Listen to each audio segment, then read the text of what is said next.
Hello friends, welcome back my YouTube channel agriculture science with Desraj sir. हम पढ़ रहे थे कोल क्राफ्ट में हम पढ़ रहे थे कल्टीवेशन ऑफ कॉलीफ्लावर। हमने पढ़ लिया था कल्टीवेशन ऑफ कैबेज तथा कल्टीवेशन ऑफ मोनोक्रोम, फूल गोभी, पत्ता गोभी तथा गांठ गोभी आदि की खेती हमने पढ़ ली थी। आज हम बात करेंगे बल्ब क्रॉप्स या बल्ब की फसलें। बल्ब क्रॉप्स में इंटरमीडिएट सिलेबस में दो हैं, एक तो ओनियन और दूसरा गार्लिक। तो आज हम सबसे पहले बात करते हैं कल्टीवेशन ऑफ ओनियन या प्याज की खेती के बारे में। ठीक, तो आइए देखते हैं कल्टीवेशन ऑफ ओनियन या प्याज की खेती। अगला हमारा है बल्ब क्रॉप में। फर्स्ट क्या है? Cultivation of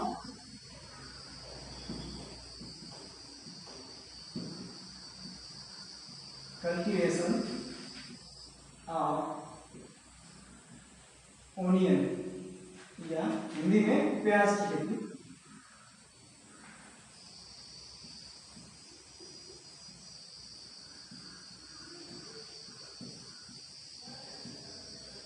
cultivation of onion या प्याज की खेती।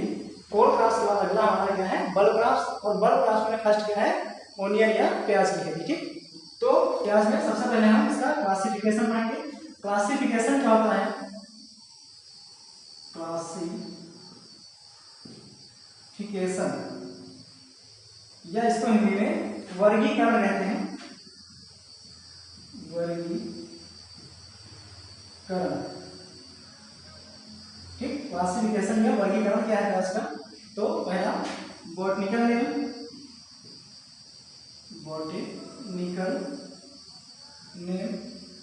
वानस्पतिक नाम क्या है प्याज का? तो प्याज का वानस्पतिक नाम है एलियम सेपा। प्याज का वैज्ञानिक नाम एलियम सेपा। फैमिली क्या है? ओनियन की फैमिली है एलिएसी या लिलिएसी भी कहते हैं। लिलिएसी या एलिएसी कहते हैं। ठीक, प्याज की फैमिली लिलिएसी या एलिएसी है। क्रोमोसोम नंबर, गुणसूत्र संख्या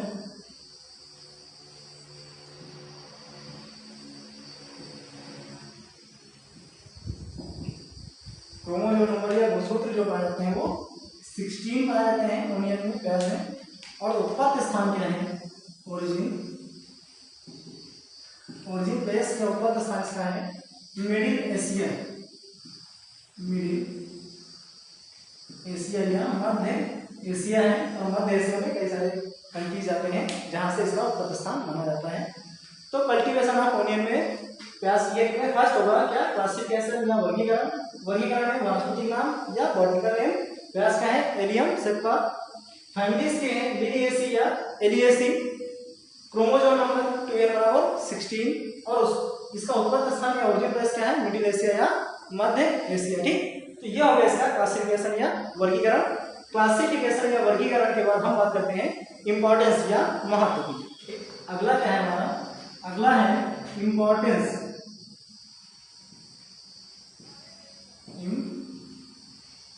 या महत्व। प्याज का क्या इंपॉर्टेंस है या क्या महत्व है? तो हम जानते हैं कि प्याज जो होता है वो एक प्रकार का भूमिगत तना है। प्याज क्या है? एक प्रकार का भूमिगत तना है। और ये जो होता है प्याज वो अपनी पत्तियों से, उसकी पत्तियों से जो होता है वो घिरे हुए होता है। प्याज की पत्तियां जो होती हैं वो उसको घेरे हुए होती हैं। तो प्याज क्या है? एक प्रकार का भूमिगत तना है जो भी पत्तियों से घिरा हुआ या ढका हुआ होता है, जिसका प्रयोग साग भाजी के अतिरिक्त मसाले आदि में भी किया जाता है।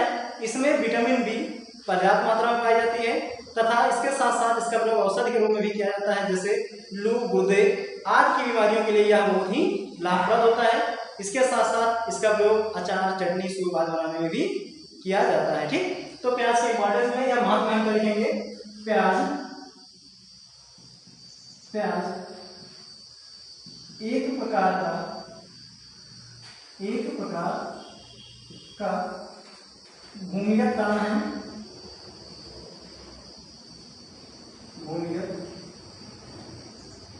है। जो पत्तियों की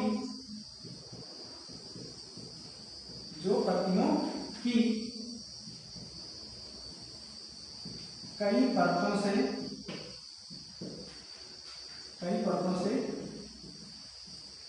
ढका रहता है, जो पत्तियों की कई परतों से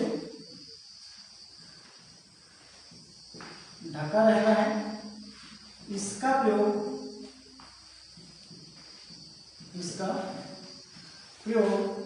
शाक भाजी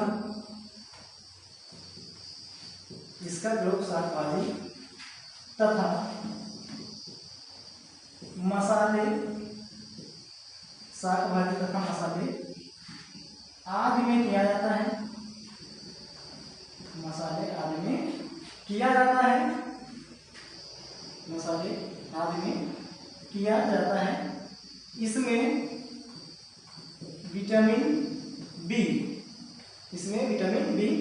पर्याप्त मात्रा में पाई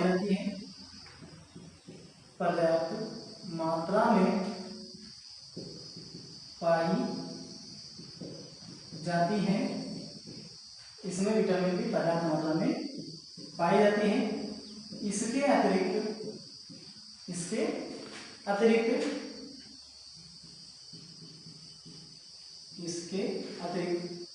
इसका प्रयोग औषधि के रूप में भी किया जाता है।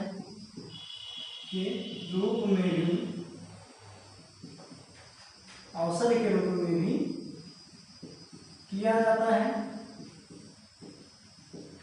जैसे गुर्दे, लू आदि रोगियों के लिए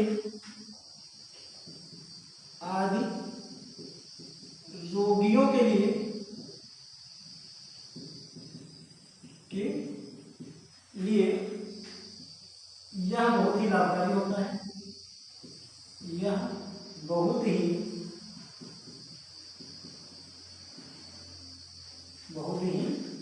लाभकारी होता है। इसके अतिरिक्त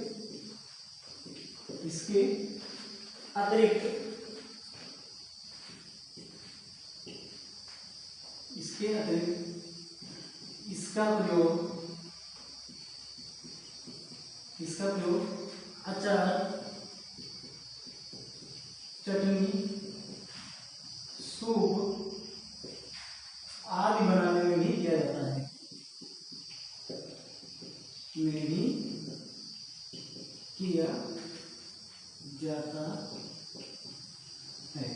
ठीक।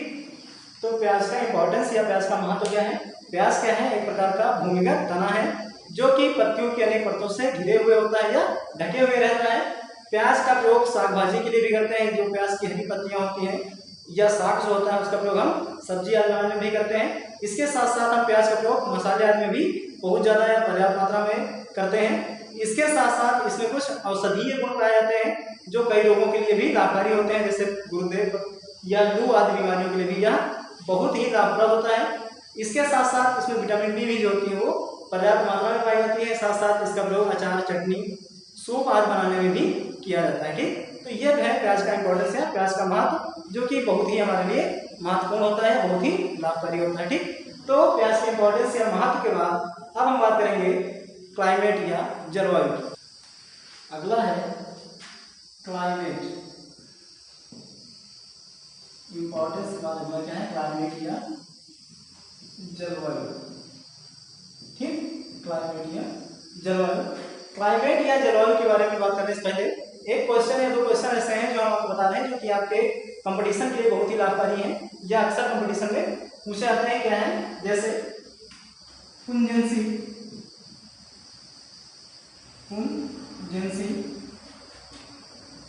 इन ओनियन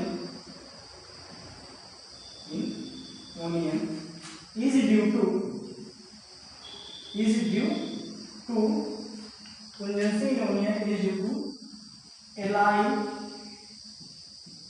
propyl disulfide। ठीक, pungency in onion is due to allyl propyl disulfide। पहला क्या है? प्याज में जो चरबराहट होती है या तीखापन होता है वो किसके कारण से होता है? एलाइल प्रोपाइल डाइसल्फाइड के कारण। ठीक, बहुत ही इंपॉर्टेंट क्वेश्चन है, अक्सर कंपटीशन में आपको पूछा जाता है। जो भी लड़के कैटेड, बीएचयू, आईसीआर आदि यूनिवर्सिटीज के एग्जाम दे रहे हैं या कोई भी रिटन एग्जाम की तैयारी कर रहे हैं तो उनमें ये क्वेश्चन अक्सर पूछा जाता है कि पुंजेंसी इन ओनियन या प्याज में चरबराहट किसके कारण से होती है? वो किसके कारण से होती है? एलाइल प्रोपाइल डाइसल्फाइड के कारण। ठीक, प्याज में चरबराहट एलाइल प्रोपाइल डाइसल्फाइड के कारण होती है। अगला क्या है? Second, colour of outer skin, colour of outer skin is onion या of onion, colour of outer skin of onion is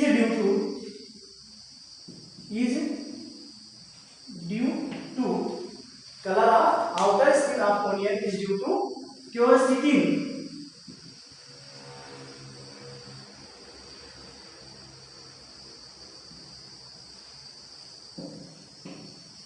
ठीक, colour of outer skin of onion is due to quercetin. ठीक, प्याज में जो बाहरी पत्तियों का कलर होता है वो किसके कारण से होता है? क्यूरसिटिन के कारण से होता है। ठीक, तो ये दो क्वेश्चन जो है वो आपके लिए बहुत ही इंपॉर्टेंट है। आप अक्सर कंपटीशन में या ऑब्जेक्टिव क्वेश्चन जो होते हैं वो कंपटीशन एग्जाम में पूछे जाते हैं, आप उनको अलग से लिख लेंगे। ठीक है, पहला क्या है? Pungency in onion is due to allyl propyl disulphide के कारण। प्याज में जो तीखापन होता है वो किसके कारण से? एलाइल प्रोपाइल डाइसल्फाइड के कारण। और colour of outer skin onion is due to, प्याज में जो बाहरी का पत्तियों का कलर होता है वो किसके कारण से? क्यूरसिटिन के कारण से होता है। ठीक, अब हम बात करेंगे क्लाइमेट या जलवायु के बारे में।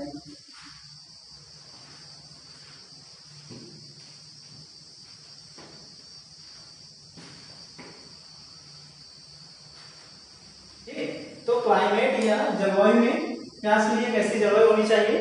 तो प्याज के लिए ठंडे ऋतु की आवश्यकता होती है या प्याज ठंडी जलवायु की फसल है, शीत जलवायु की फसल है। प्याज की जब हम बुआई करते हैं या शुरुआत में प्याज को कम तापक्रम एवं जब प्याज में गांठें बनने लग जाती हैं उस समय प्याज में अधिक तापक्रम आवश्यक होता है।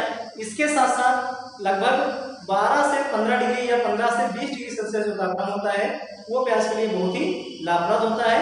लगभग 10 घंटे का दिन एवं 70% मॉइस्चर अगर वायुमंडल में है या क्लाइमेट में है तो प्याज की खेती के लिए वो बहुत ही लाभप्रद होगा। ठीक, तो क्लाइमेट में हम क्या लिखेंगे कि प्याज जो है, प्याज ठंडी जलवायु की फसल है या ठंडे ऋतु की फसल है या शीत ऋतु की फसल है, कुछ भी लिख सकते हैं आप। प्याज ठंडे ऋतु की फसल है। आगे प्रारंभ में मीन्स जब हम प्याज की सोविंग करते हैं या रोपाई करते हैं, प्रारंभ में कम तापक्रम एवं गांठ बनते समय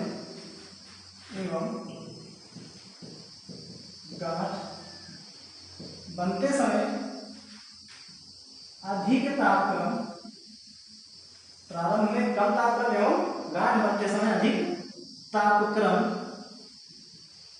अधिक तापक्रम आवश्यक होता है। ठीक, प्याज के बुआई के समय जो होता है वो कम तापक्रम एवं जब उसमें गांठें बनने लग जाती हैं तो अधिक तापक्रम आवश्यक होता है। आगे 15 से 20 डिग्री सेल्सियस, 15 से 20 डिग्री सेल्सियस तापक्रम में होता है। 15 से 20 डिग्री सेल्सियस तापक्रम, इसके लिए 15 से 20 डिग्री सेल्सियस तापक्रम इसके लिए सर्वोत्तम होता है। इसके लिए सर्वोत्तम होता है। आगे इसके लिए या इसकी खेती के लिए, इसके लिए 10 घंटे का दिन या प्रकाश एवं इसके लिए 10 घंटे का दिन एवं 70% आर्द्रता आवश्यक 70% आर्द्रता आवश्यक होती है। ठीक, प्याज की खेती के लिए लगभग 10 घंटे का दिन एवं 70% आर्द्रता जो होती है वो आवश्यक होती है। ठीक, तो प्याज की क्लाइमेट में या प्याज की जलवायु में आप क्या लिखेंगे, प्याज जो है शीत ऋतु का या ठंडी जलवायु की फसल है। इसकी बुआई के समय कम तापक्रम एवं जब उसमें गांठें बनने लग जाती हैं तो उस समय अधिक तापक्रम आवश्यक होता है तथा 15 से 20 डिग्री सेल्सियस तापक्रम जो होता है वो इसकी खेती के लिए बहुत ही अच्छा होता है, बहुत ही सुटेबल होता है। इसके साथ साथ लगभग 10 घंटे का प्रकाश काल एवं वायुमंडल में लगभग 70% तक नमी या आर्द्रता होनी चाहिए। तो ऐसा तापक्रम या ऐसी जलवायु जो होती है वो प्याज के लिए बहुत ही सुटेबल मानी जाती है या बहुत ही अच्छी मानी जाती है। ठीक, तो क्लाइमेट के बाद या जलवायु के बाद अगला क्या आएगा, सॉइल या भूमि। तो प्याज के लिए किस प्रकार की भूमि आवश्यक होती है या किस प्रकार की भूमि में हम प्याज की खेती करते हैं, तो हम बताते हैं कि प्याज की खेती प्रायः लगभग सभी प्रकार की भूमियों में की जा सकती है। कोई भी प्रकार की सॉइल हो, ऑल टाइप्स ऑफ सॉइल, किसी भी प्रकार की मिट्टी में हम प्याज की खेती कर सकते हैं। लेकिन जो दोमट मृदा होती है जिसमें जीवांश पदार्थ की या ह्यूमस की पर्याप्त मात्रा हो, वह इसकी खेती के लिए बहुत ही लाभप्रद मानी जाती है। ठीक, तो अगर हम सॉइल में लिखना चाहें तो क्या लिखेंगे कि प्याज की खेती प्रायः सभी प्रकार की मिट्टी में की जा सकती है, परंतु उचित जल निकास वाली दोमट भूमि जिसमें ह्यूमस की या जीवांश पदार्थ की पर्याप्त मात्रा हो, इसकी खेती के लिए सर्वोत्तम मानी जाती है। ठीक, तो अगर चाहें तो आप देख सकते हैं प्याज की खेती प्रायः सभी प्रकार की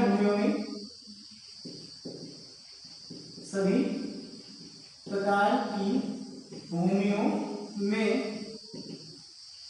की जा सकती है,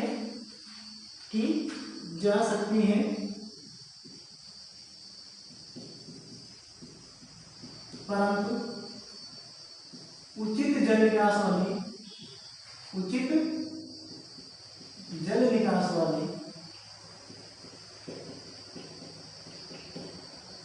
उचित जल निकास वाली दोमट मृदा जिसमें उचित जल निकास वाली दोमट मृदा जिसमें ह्यूमस की पर्याप्त मात्रा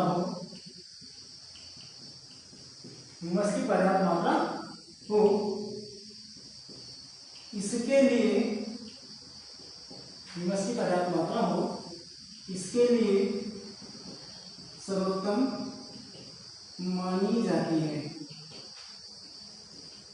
ठीक, तो अगर हम सॉइल की बात करें तो प्याज की खेती प्रायः सभी प्रकार की भूमियों में या ऑल टाइप ऑफ सॉइल, किसी भी प्रकार की मृदा हो जिसमें हम प्याज की खेती कर सकते हैं, परंतु उचित जल निकास वाली दोमट मृदा जिसमें जीवांश पदार्थ या ह्यूमस की पर्याप्त मात्रा हो, वह इसकी खेती के लिए सर्वोत्तम मानी जाती है। ठीक, सॉइल के बाद हम बात करेंगे सॉइल प्रिपरेशन। अगला क्या आएगा, सॉइल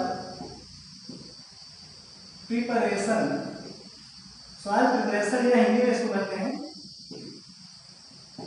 भूमि की तैयारी या मृदा की तैयारी या खेत की तैयारी। ठीक, क्लाइमेट के बाद सॉइल और सॉइल के बाद अगला क्या आएगा, सॉइल प्रिपरेशन या भूमि की तैयारी।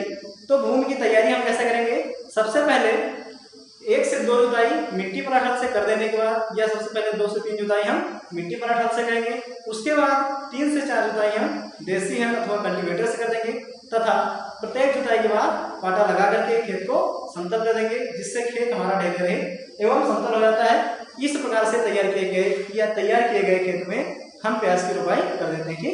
तो खेत की तैयारी या भूमि की तैयारी में हम कहेंगे कि सर्वप्रथम 2 से 3 जुताई या 1 से 2 जुताई मिट्टी पराठल से कर देने के बाद 4 से 5 जुताई देसी हल अथवा कल्टीवेटर से कर देते हैं तथा प्रत्येक जुताई के बाद हम क्या करेंगे, पाटा लगा देते हैं और प्रत्येक जुताई के बाद जब हम पाटा लगाकर खेत को समतल कर देते हैं, जिससे खेत हमारा समतल एवं ढेले रहित हो जाता है। इस प्रकार से तैयार किए गए खेत में हम प्याज की रोपाई कर सकते हैं। ठीक, तो क्लाइमेट के बाद सॉइल और सॉइल के बाद सॉइल प्रिपरेशन या भूमि की तैयारी। अब भूमि की तैयारी के बाद जब हमें भूमि की तैयारी करनी है, जलवायु पता चल रही है हमको कैसी जलवायु में खेती करनी है, किस प्रकार की भूमि होनी चाहिए, तो हमको आवश्यक होता है कि किस प्रकार की या कौन सी प्रजाति की सोविंग हमको करना है। तो हम सबसे पहले आप बात करेंगे इम्प्रूव्ड वैरायटीज या उन्नतशील प्रजातियों की। ठीक करते हैं इम्प्रूव्ड वैरायटीज या उन्नतशील प्रजातियों की, इम्प्रूव्ड वैरायटीज, इम्प्रूव्ड वैरायटीज या हिंदी में उन्नतशील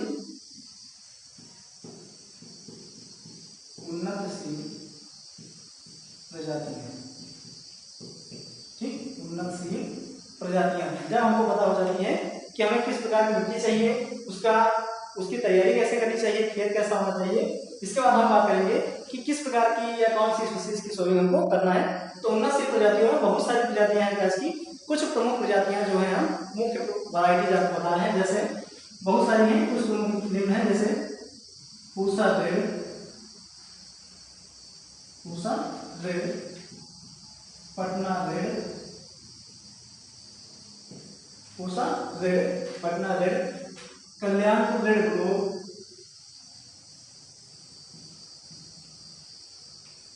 Kalyanpur red glow, Pusa red, Patna red, Kalyanpur red glow, Nashik red, Nashik red, Pusa white, Pusa white, Arka Niketan, Arka Niketan, Arka Niketan, Punjab selection, Punjab selection 48, Punjab selection 48, early grano, early grano, Nashik white, Nashik white, Nashik white etcetera. ठीक, ये कुछ प्रमुख प्रजातियां हैं जो प्याज की आपके सामने लिखी हुई हैं। कौन कौन सी? Pusa red, Patna red, Kalyanpur red glow, Nashik red, Pusa white, Arka Niketan, Punjab section 48, early grano, Nashik white आदि बहुत सारी प्रजातियां हैं जो प्याज के लिए हम जिनकी सोइंग कर सकते हैं। तो ये प्रमुख प्रजातियां हैं जिनकी सोइंग हम खेत में या जिनकी सोइंग या जिनके बीज की बुआई हम खेत में करते हैं। ये प्रमुख उन्नतशील प्रजातियां। ठीक, तो इम्प्रूव्ड वैरायटीज के बाद अब हम बात करेंगे सीड रेट या बीज दर। जब हमको ये पता चल जाता है कि हमें कौन सी प्रजातियां चाहिए, किस प्रजाति के सीड की हमको बुआई करना है, तो उन प्रजातियों का सिलेक्शन करने के बाद हमें ये पता होना चाहिए कि कितने बीज की आवश्यकता होगी हमें 1 हेक्टेयर में, या जितना भी हमारे पास खेत है उसके लिए हमें कितने बीज की आवश्यकता होती है। तो अब हम बात करेंगे सीड रेट या बीज दर के बारे में। ठीक, क्या है अगला होगा सीड रेट। सीड रेट या हिंदी में बीज दर। ठीक, प्याज के लिए कितने किलोग्राम बीज की आवश्यकता होती है, तो सीड रेट में लगभग 10 से 12 किलोग्राम प्रति हेक्टेयर। इसके लिए फॉर नर्सरी सोइंग, ठीक, 10 से 12 किलोग्राम प्रति हेक्टेयर बीज लगता है इसके लिए नर्सरी में बुआई के लिए। जब नर्सरी में हम बीज की बुआई करते हैं तो हमारा बीज कितना लगता है प्याज का? 10 से 12 किलोग्राम प्रति हेक्टेयर। फिर जब नर्सरी से पौधे तैयार हो जाते हैं या नर्सरी में जो प्याज की प्लांटिंग या रोपाई किए हुए पौधे तैयार हो जाते हैं, फिर उनकी रोपाई हम खेत में कर देते हैं, तो उनका वजन लगभग हो जाता है 10 से 12 कुंटल प्रति हेक्टेयर। ठीक, 10 से 12 कुंटल प्रति हेक्टेयर नरा इसको कहते हैं, इसको नरही भी कहते हैं। ठीक, नर्सरी में जब हम बीज की बुआई करते हैं तो बीज कितना लगता है? 10 से 12 किलोग्राम प्रति हेक्टेयर। जब नर्सरी में बीज हमारा तैयार हो जाता है तो वो तैयार किए जो प्लांटिंग पौधे होते हैं या जो बल्ब होते हैं, जो गांठें थोड़ी जो छोटी से पौधे होते हैं, उनको हम नरा या नरही कहते हैं। और उनका लगभग वजन जो होता है वो 10 से 12 कुंटल प्रति हेक्टेयर होता है। और उनका वजन 10 से 12 कुंटल हमारा जो नरा या नरही 1 हेक्टेयर में रोपाई के लिए प्रयोग किए जाते हैं, ये लगते हैं। ठीक, इसके अलावा अगर आप डायरेक्ट सोइंग कर रहे हैं, अगर आप डायरेक्ट सोइंग कर रहे हैं, सीधी बुआई खेत में कर दे रहे हैं डायरेक्ट सोइंग, तो जब आप प्याज की सीधी बुआई खेत में कर रहे हैं तो लगभग 25 किलोग्राम प्रति हेक्टेयर सीड लगता है। कितना? 25 किलोग्राम प्रति हेक्टेयर। हालांकि यह बहुत ही उपयोगी मेथड नहीं है, ना ही प्रचलित है, इसका बहुत ही कम प्रयोग किया जाता है। हम यह मुख्य रूप से प्रयोग करते हैं। सबसे पहले बीज को हम नर्सरी में बोते हैं। नर्सरी में तैयार किए गए पौधे या नर्सरी में जब हम पौधों को तैयार कर लेते हैं, जिसको नरई कहते हैं, और उनको हम खेत में रोपाई करते हैं। वो कितना लगता है हमारा 10 से 12 कुंटल प्रति हेक्टेयर खेत में रोपाई योग्य पौधे लगते हैं। और अगर हम नर्सरी में बीज की बुआई करते हैं, लगभग 10 से 12 किलोग्राम प्रति हेक्टेयर बीज की आवश्यकता होती है। ठीक, सीड रेट के बाद अगला आएगा सीड ट्रीटमेंट। सीड ट्रीटमेंट या बीज उपचार। तो बीज उपचार हम किसे करेंगे? Theorem oblique captain oblique Bavistin. कितनी दवा? 2 से 2.5 ग्राम प्रति किलोग्राम सीड। ठीक, बीज उपचार के लिए क्या करेंगे कि जो हमारा बीज होगा उसको हम क्या करेंगे, सबसे पहले बीज को हम थीरम, कैप्टन, कार्बेंडाजिम, बाविस्टीन या किसी भी फंजीसाइड दवा से लगभग 2 से 2.5 ग्राम दवा प्रति किलोग्राम बीज की दर से हम बीज को उपचारित कर लेंगे। फिर उपचारित किए गए बीज को हम नर्सरी में उसकी सोविंग कर देंगे। नर्सरी में सोविंग करने के बाद जब पौधे हमारे तैयार हो जाएंगे, फिर तैयार किए गए पौधों को हम खेत में रोपाई कर देते हैं। ठीक, तो बीज दर 10 से 12 किलोग्राम प्रति हेक्टेयर नर्सरी में लगता है, और तैयार किए बीज को बुआई से पहले हम कार्बेंडाजिम, बाविस्टीन, थीरम या कैप्टन किसी भी एक दवा से 2 से 2.5 ग्राम दवा प्रति किलोग्राम बीज दर से हम उपचारित कर लेते हैं। ठीक, तो सीड रेट और सीड ट्रीटमेंट के बाद अब हम बात करेंगे टाइम ऑफ सोविंग या बुआई का समय। अगला है टाइम ऑफ सोविंग।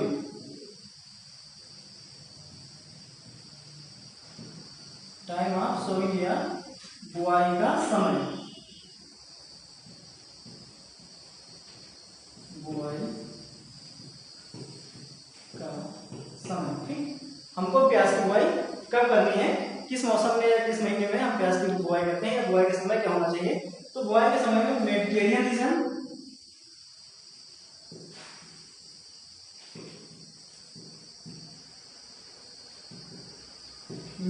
रीजन या मैदानी भागों में अक्टूबर नवंबर। ठीक, मैदानी भागों में आप प्याज की बुआई अक्टूबर नवंबर करते हैं, और हिल्स एरियाज या पहाड़ी क्षेत्रों में मार्च से जून के मध्य करते हैं। मार्च टू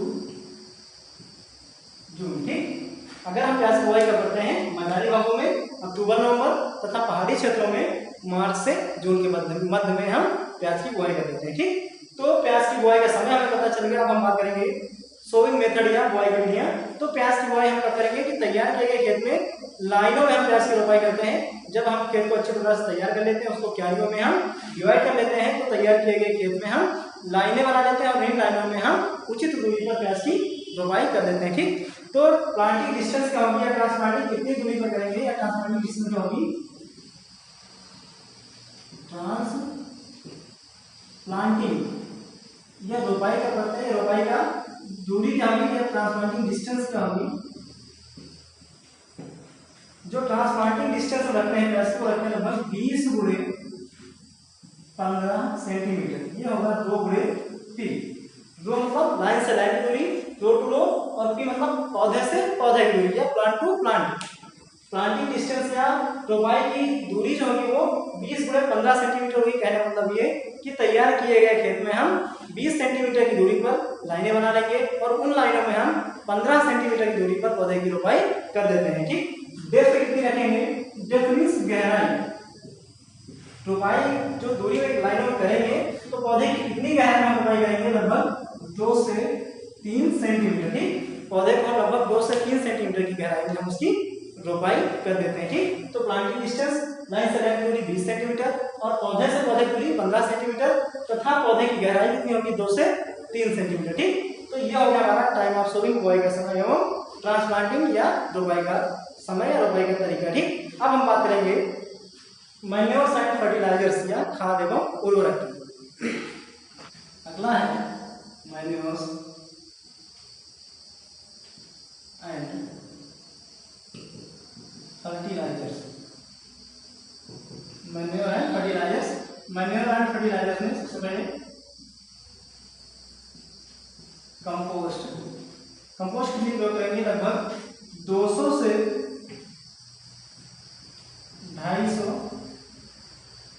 कुंटल प्रति हेक्टेयर। ठीक, कंपोस्ट 200 से 250 कुंटल प्रति हेक्टेयर।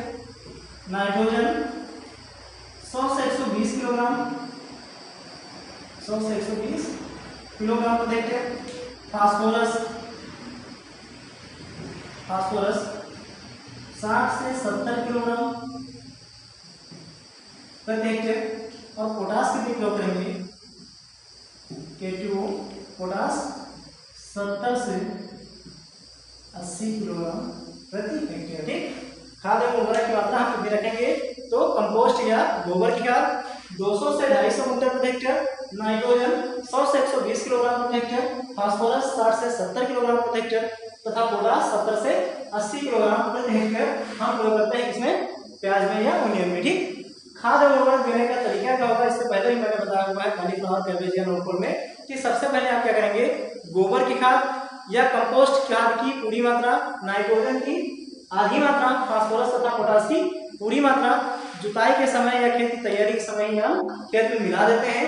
नाइट्रोजन की शेष आधी मात्रा को हम रोपाई के लगभग 30 से 40 दिन बाद 1 से 2 बार में या 2 से 3 बार में टॉप ड्रेसिंग के रूप में प्रयोग करते हैं। ठीक, तो खाद एवं उर्वरक देने का तरीका क्या होगा कि गोबर की खाद या कंपोस्ट की पूरी मात्रा, नाइट्रोजन की आधी मात्रा, फास्फोरस तथा पोटास की पूरी मात्रा जुताई के समय ही हम खेत में मिला देते हैं। नाइट्रोजन की शेष आधी मात्रा को रोपाई के 30 से 40 दिन बाद 1 से 2 बार में या 2 से 3 बार में टॉप ड्रेसिंग के रूप में हम प्रयोग करते हैं। ठीक, तो बुआई का समय, बुआई की विधियां और खाद एवं उर्वरक जानने के बाद अब हम बात करेंगे कि जब हमको पता चल जाता है कि कितने मात्रा में खाद एवं उर्वरक देना है, उसके बाद हमको सिंचाई कब कब करनी है या प्याज में हमको सिंचाई कैसे करनी है। अगला आएगा हमारा इरिगेशन या सिंचाई। अगला क्या होगा? इरिगेशन।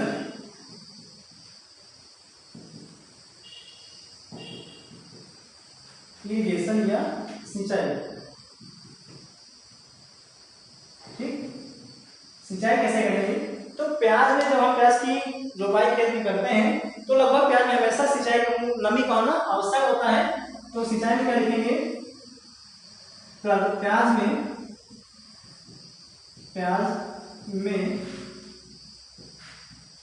पर्याप्त नमी का होना,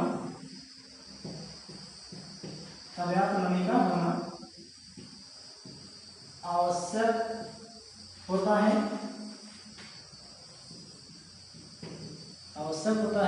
इसके लिए हम क्या करेंगे कि गर्मियों में 7 से 8 दिन पर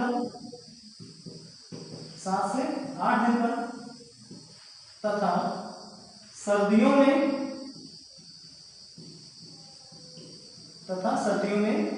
10 से 12 दिन के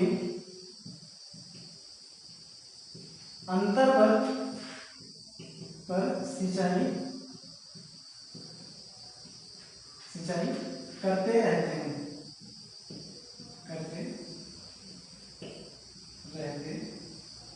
ठीक, सिंचाई क्या करेंगे कि प्याज में एक तो पर्याप्त नमी का होना आवश्यक होता है। इसके साथ हम क्या करेंगे कि गर्मियों में लगभग 7 से 8 दिन पर तथा सर्दियों में 10 से 12 दिन के अंतर पर सिंचाई करते रहते हैं। ठीक, जब प्याज की पत्तियां सूख जाती हैं या प्याज में बल्ब बन जाते हैं, पत्तियां सूख जाती हैं, प्याज हमारा तैयार हो जाता है, उस समय खेत में नमी या खेत में सिंचाई करने की कोई आवश्यकता नहीं होती है। अगर उतनी टाइम में उस समय हम खेत में सिंचाई कर देंगे तो जो हमारे बल्ब होंगे वो क्या होंगे? वो सड़ जाएंगे। ठीक, इसलिए हम क्या करेंगे? एक तो प्याज में शुरुआती अवस्था में या गर्मियों में लगभग 7 से 8 दिन पर तथा सर्दियों में 10 से 12 दिन के अंतर पर हम प्याज में सिंचाई करते रहते हैं। ठीक, अब सिंचाई के बाद हम अगला बात करेंगे वीड कंट्रोल या खरपतवार नियंत्रण की। वीड कंट्रोल या खरपतवार नियंत्रण।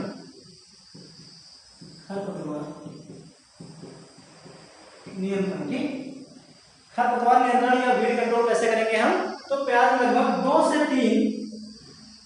से 3 निराई गुड़ाई करके खरपतवारों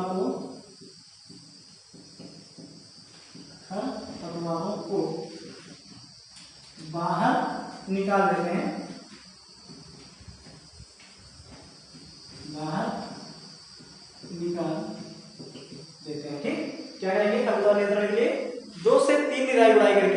खरपतवारों को हम बाहर निकाल देते हैं। इसके अलावा अगर आप वीडीसाइड दवाओं का प्रयोग करके खरपतवारों को कम करना चाहते हैं, उसके लिए क्या करेंगे, दवा है टोक E25, टोक E25 कितनी दवा, 5 से 6 लीटर इसकी मात्रा रहेगी और लगभग 1000 लीटर पानी, 1000 लीटर वाटर मिक्स या सोल्यूबल। ठीक, टोक E25 दवा की क्या लेंगे, 5 से 6 लीटर मात्रा को 1000 लीटर पानी में हम घोल लेंगे या सोल्यूबल कर लेंगे, उसको मिला लेंगे और रोपाई के लगभग 2 से 3 दिन पहले ही हम खेत में उसका छिड़काव कर देंगे, जिससे हमारे खेत में खरपतवार उगने ही नहीं पाएंगे। ठीक, तो खरपतवार नियंत्रण के लिए हम क्या करेंगे कि जब हम खेत में रोपाई कर देते हैं उसके बाद हम क्या करेंगे कि लगभग 2 से 3 निराई गुड़ाई करके खरपतवारों को बाहर निकाल देते हैं। इसके अलावा अगर हम रसायनों का प्रयोग करके या केमिकल्स का प्रयोग करके खरपतवारों को नष्ट करना चाहें तो टोक E25 दवा की 5 से 6 लीटर मात्रा को 1000 लीटर पानी में मिला करके रोपाई से या रोपाई के 1 दिन पहले 2 दिन पहले ही खेत में छिड़काव कर देने से खरपतवार नहीं उगने पाते। ठीक, इस प्रकार हम खेत में खरपतवार का नियंत्रण कर सकते हैं। ठीक, तो प्याज की खेती में आज आपने पढ़ा क्या क्या, एक तो उसका क्लासिफिकेशन, जलवायु, सॉइल, भूमि, कैसी भूमि होनी चाहिए, भूमि की तैयारी कैसे करते हैं, तो कौन कौन सी प्रजातियों की हमको बुआई करना होता है, बीज दर कितना लगता है, बीज की बुआई कब की जाती है, उसका परीक्षण कैसे करते हैं, बुआई के समय कैसे है, उसके बाद उसकी हम बुआई किन किन विधियों से करते हैं। ठीक, उसके बाद कितने खाद और उर्वरक की आवश्यकता होती है और सिंचाई कैसे करते हैं और खरपतवार नियंत्रण हम कैसे करते हैं। अब इसके बाद अगला जो टॉपिक आएगा प्याज में वो है प्लांट प्रोटेक्शन या पादप संरक्षण और उपज। ठीक, तो पादप संरक्षण और उपज हम आपको अगले वीडियो में बताएंगे। आज के लिए बस इतना ही। अगर मेरा चैनल आपको अच्छा लगे तो इसे लाइक करें, शेयर करें और सब्सक्राइब करें। सब्सक्राइब करने के बाद बेल आइकन को जरूर प्रेस करें, जिससे मेरे अगले वीडियो के नोटिफिकेशंस आपको मिलते रहें। मिलते हैं अगले वीडियो में। Thank you so much.